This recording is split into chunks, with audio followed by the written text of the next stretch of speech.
المشاهدون الأكارم، السلام عليكم ورحمة الله. من تلفزيون دولة إرتيل نقدم لحضراتكم نشرة أخبار هذه الفترة. معكم فيها قاسم أحمد، والبدء كالعادة بأهم وأبرز العناوين.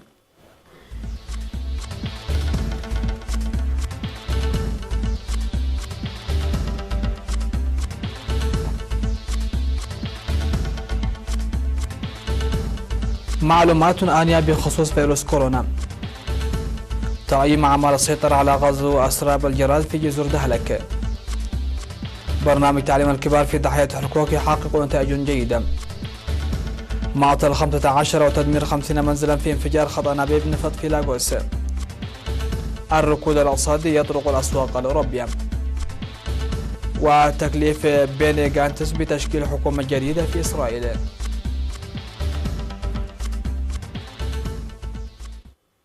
أهلا بكم إلى تفاصيل النشرة. إدراكا للمخاطر الصحية التي يسببها فيروس كورونا للمواطنين في الداخل وكذلك الأجانب المقيمين في البلاد، وحفاظا على سلامة الوطن، أصدرت وزارة الصحة بيانا من 4 نقاط، وذلك بخصوص السفر من وإلى البلاد. كما شرعت الوزارة في تقديم المعلومات والتوجيهات بالمتابعة اللصيقة للتطورات. ومن هذا المنطلق فإن فيروس كورونا الذي ينتشر بسرعة كبيرة وواسعة في المنطقة والعالم لم يظهر حتى الآن في البلاد. لذلك تقدم وزارة الصحة المعلومات والتوجيهات الآنية للشعب الإرتري والأجانب المقيمين في إرتريا. 1. تقليل حركة المواطنين في القرى والمدن، فضلا عن السفر داخل البلاد إلا عند الضرورة القصوى والحالات الطارئة. 2. على كافة المواطنين الابتعاد بقدر الإمكان عن أماكن التجمعات. 3. بموجب المعلومات والتوجيهات المقدمة سابقا، انخفضت معدلات السفر من وإلى البلاد، وسوف ينحصر السفر للضرورة والحالات الطارئة. 4. تقوم وزارة الصحة بالمتابعة الجادة لفيروس كورونا، وستقدم المعلومات الآنية بخصوص تطورات الفيروس. الصحة والسلامة فوق كل شيء، النصر للجماهير. وزارة الصحة 16 من مارس 2020.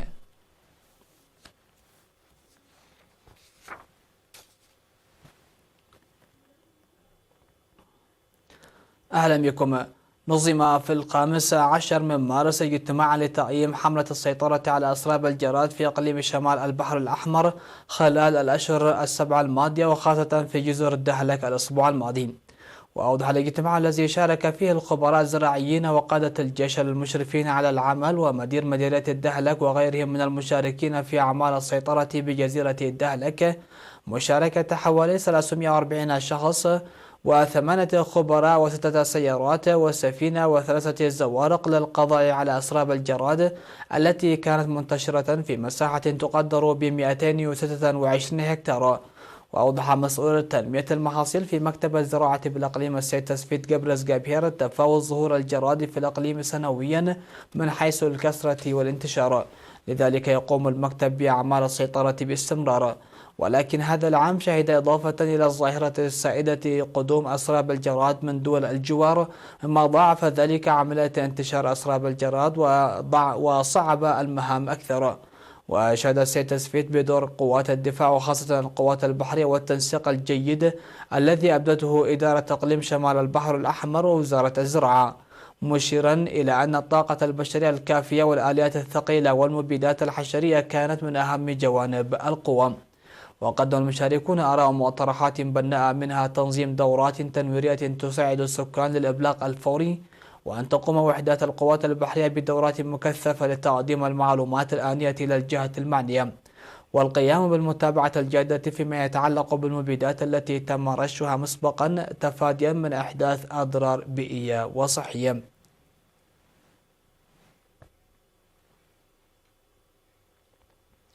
ضمن الجهود الجارية للقضاء على محو الأمية، ذكر بأن برنامج التعليم الكبار في ضاحية حركوك بمدينة منصورة في إقليم القشبركة يحقق نتائج جيدة.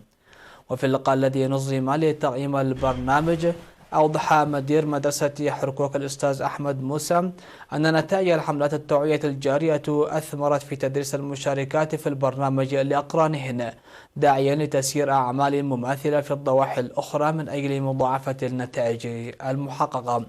وقال مسؤول التعليم في المديرية الأستاذ محمد إدريس والمشرف التربوي الأستاذ آدم محمد أن المستوى الذي يتحقق في ضاحية حركوك خير مثال للنجاح والتفوق، لذلك على الضواحي الأخرى القيام بأعمال مماثلة، مؤكدا سريان العمل لنقل تجارب الضاحية إلى غيرها. وقدمت بالمناسبة جوائز تشجيعية للمتفوقات في البرنامج.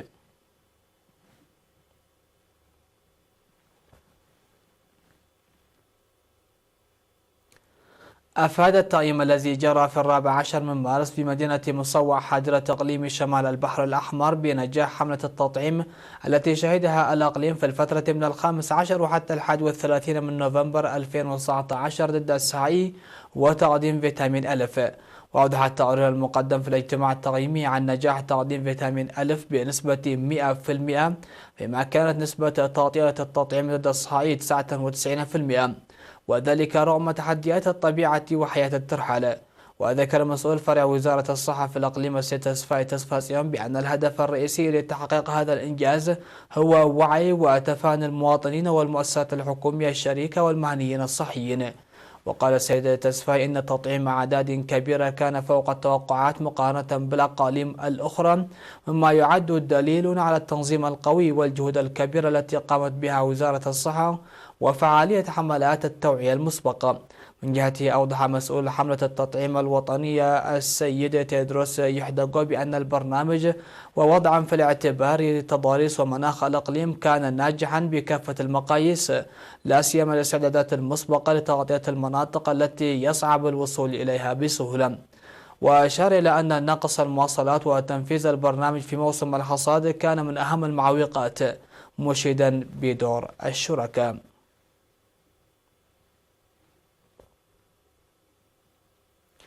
في إطار المساعي الحثيثة الجارية للتقليل من صعوبة المواصلات البرية، تشهد ضاحية أزايحية بمديرية الدبار والإقليم الجنوبي أعمال صيانة في طريق منقودة أزايحية الترابي البالغ طوله 7 كيلومترات.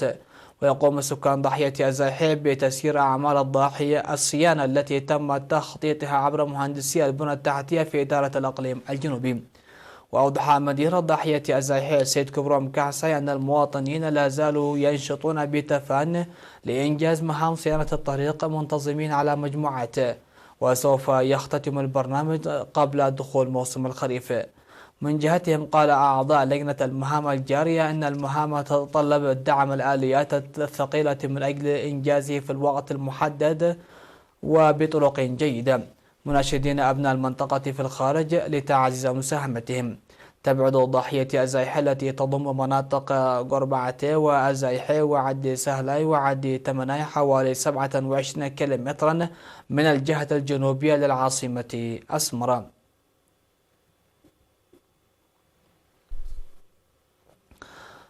مشاهدينا الأكارم، فاصل قصير ومن ثم نعود لمتابعة الأنباء على الصعيد العالمي، فتفضلوا بالبقاء معنا.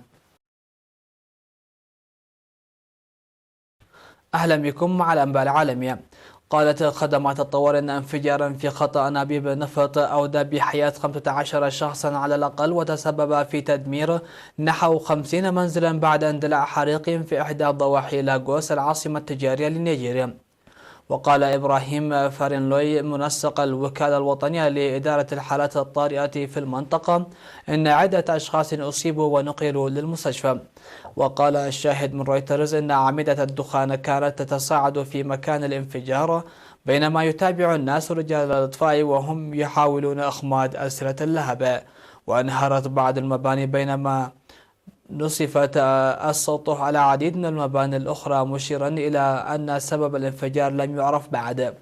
واندلاع حرائق في خطوط أنابيب النفط أمر شائع في نيجيريا، أكبر منتج للنفط في أفريقيا، وإن كان ذلك يحدث في الغالب بغرض السرقة والتخريب. وعادة ما تؤدي الطرق التي تستخدم لسرقة النفط لوقوع حوادث تتسبب في اندلاع حرائق. ولم يتضح على الفور مدى تأثير حريق خط أنابيب النفط على عمليات شركة البترول الوطنية النيجيرية. يتوقع الاتحاد الأوروبي ركودا اقتصاديا في عام 2020 بسبب تفشي فيروس كورونا المستجد الذي وصفته منظمة الصحة العالمية بالوباء العالمي.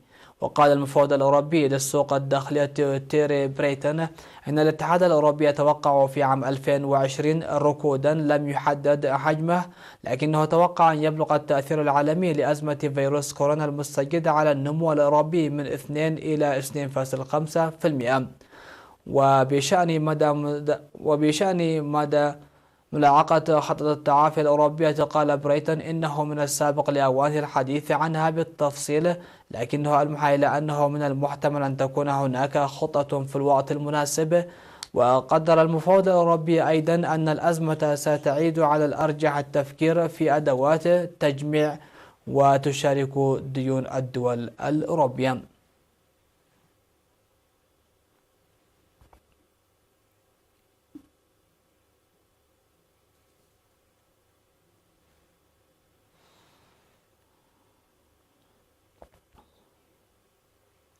قام الرئيس الإسرائيلي روفين ريفلين بتكليف رئيس هيئة الأركان السابق زعيم تكتل أزرق أبيض بيني جانتس بتشكيل الحكومة القادمة بعد عام من الجمود السياسي وفي ظل أزمة وباء كوفيد-19. ودعا جانتس خصمه رئيس الوزراء المنتهي ولايته بنيامين نتنياهو إلى الانضمام إليه، قائلا أنه سيفعل كل ما في وسعه إلى تشكيل حكومة وطنية واسعة في غضون أيام قليلة. وحصل جانتس على دعم 61 من أعضاء البرلمان البالغ عددهم 120، لكن سبيل الإطاحة بنتنياهو يزال صعبا ويجري على نطاق واسع بحث تشكيل وحدة وطنية مع الزعيم المخضرم.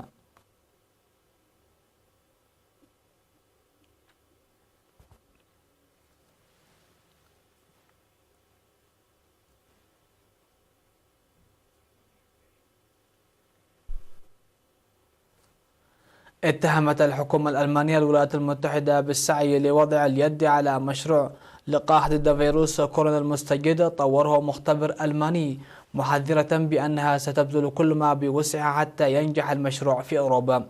وقال وزير الخارجية هايكو ماس إن الباحثين الألمان يلعبون دورا أساسيا في تطوير أدوية ولقاحات، ولا يمكن أن تسمح لآخرين بالسعي لحيازة حصرية نتائجهم. وأفاد أنه سيتم بحث المسألة ضمن لجنة الأزمة الحكومية المكلفة للإشراف على مكافحة انتشار فيروس كورونا المستجد الذي تسبب حتى الآن في ألمانيا ب5000 إصابة و12 وفاة. ويدور اختبار القوى بين الولايات المتحدة وألمانيا حول مختبر كيورفاك في توبنغان بجنوب غرب البلاد. وكيورفاك من المختبرات التي تعمل في العالم على تطوير اللقاح ضد كوفيد-19 مستفيدة من مساعدات من الحكومة الألمانية. وتؤكد الشركة أن بضعة أشهر فقط تفصلها عن عرض مشروع لقاح للحصول على المصادقة السريرية عليه.